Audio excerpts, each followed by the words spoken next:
আপনি ভিডিওটি ভালোভাবে দেখলে আপনি আপনার ড্রোনটি খুব সুন্দরভাবে উড়াতে পারবেন। দেখেন আমি এখানে পাইছি, এখানে দুটো ব্যাটারি আছে, রিমোট আছে, একটা স্ক্রু ড্রাইভার আছে। এই ড্রাইভারটা দিয়ে কি করতে হবে, আমাদের যে পাখাগুলো আছে না, সেই পাখাগুলোকে সুন্দরভাবে টাইট দিতে হবে। যদি এগুলো ঢিল থাকে তাহলে হবে কি, যেদিকে মনে করেন যে ঢিল থাকবে সেদিকে দৌড়াবে আর ওয়ালের সাথে বাড়ি খাবে। তো আমি সুন্দরভাবে আমার পাখাগুলোকে আমি টাইট করে দিয়ে নিলাম। আমার টাইট দেওয়া শেষ। এই মুহূর্তে আমি একটা ব্যাটারি সেট আপ করবো। এখানে আমার দুটো ব্যাটারি আছে, একটা ব্যাকআপ হিসেবে রাখতেছি আর একটা ব্যাটারি আমি সেটিং করতেছি। আমার ব্যাটারিটা হচ্ছে পিছনের দিকে লাগবে। তো দেখেন আমি ব্যাটারিটি কীভাবে লাগাচ্ছি, এভাবে লাগাই নেবেন আপনার ড্রোনে। ব্যাটারিটা লাগানোর পর এখন আপনারা কী করবেন, আপনার ড্রোনটাকে চালু করতে হবে। দেখুন ড্রোনটা কত সুন্দরভাবে সেট আপ হয়ে গেছে। এখন আমি ব্যাটারিটা সরাই নেই, একটা ব্যাটারি আর রিমোটটা নেই। রিমোটের এখন দেখেন ড্রোনের উপরের অংশতে আপনার হচ্ছে ড্রোনটা চালু করার সুইচ আছে। এই যে এই সুইচটা যদি চাপ দিয়ে ধরেন না, ড্রোনটা তাহলে চালু হয়ে যাবে। চালু হওয়ার সময় সুন্দর একটা শব্দ হবে।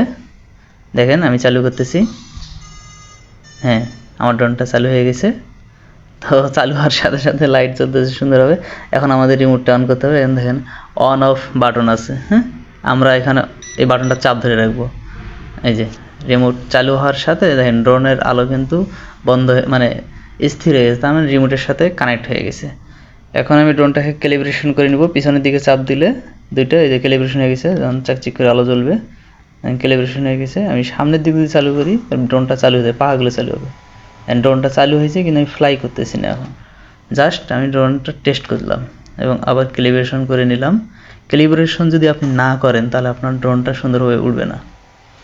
তো এই মুহূর্তে আমি ড্রোনটাকে চালু করব। ফ্লাই করার জন্য সামনে যে সুইচটা আপনি দেখতেছেন ওটা হচ্ছে ফ্লাইং, ওটাতে চাপ দিলে আমার ড্রোনটা উড়া শুরু করবে। তো চলুন, এই দেখেন আমার ড্রোনটা সফলভাবে উঠছে। এখন আপনাকে সবসময় লক্ষ্য রাখতে হবে যে আপনার যে রিমোটটা আছে সেটাকে স্থিরভাবে ধরে রেখে নড়াচড়া করতে পারবেন, সমস্যা নাই। যে আপনি যখন মুভমেন্ট করবেন তখন এটা একবারে চেপে ধরে থাকবেন না, জোরে আস্তে আস্তে আস্তে আস্তে করে আপনি মুভমেন্ট করবেন। যেহেতু প্রথম অবস্থা, দেখেন ড্রোনটা অনেক সুন্দর আছে, স্থির হয়ে আছে এবং সাউন্ডটা অনেক সুন্দর।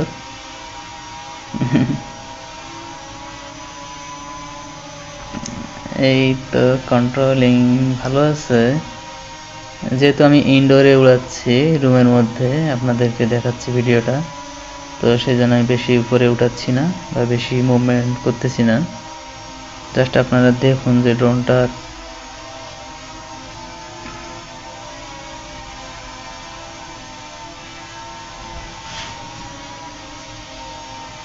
এই লাগিস না, ওয়ালে লাগিস না, লাগিস না, সামনে আয়, সামনে আয়, আয় সামনে আয়, এত কাছে নয়, গায়ের মধ্যে লাগিস না।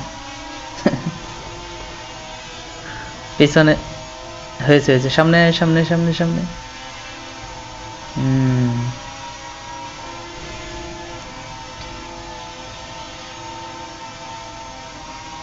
দাঁড়িয়ে থাকে এখানে সুন্দর করে, দাঁড়াবি না?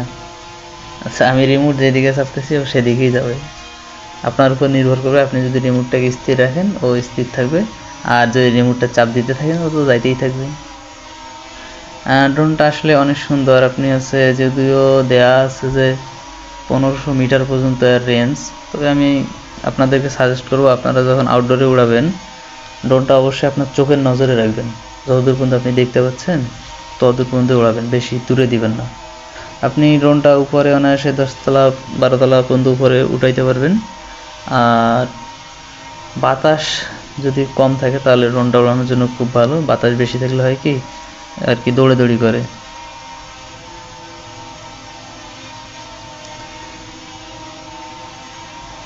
ভালোই উঠতেছে।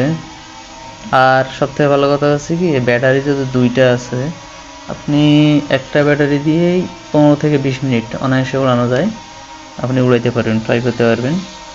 উপরে নিচে ড্রোনটা দিয়ে ভিডিও করা যায়, মোবাইলের মাধ্যমে কানেক্ট দিয়ে আপনি ভিডিও দেখতে পারবেন, ভিডিও সেভ করে রাখতে পারবেন, ছবি তুলতে পারবেন।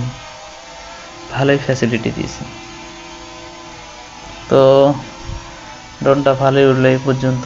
আমি চাচ্ছি ড্রোনটাকে ল্যান্ডিং করি।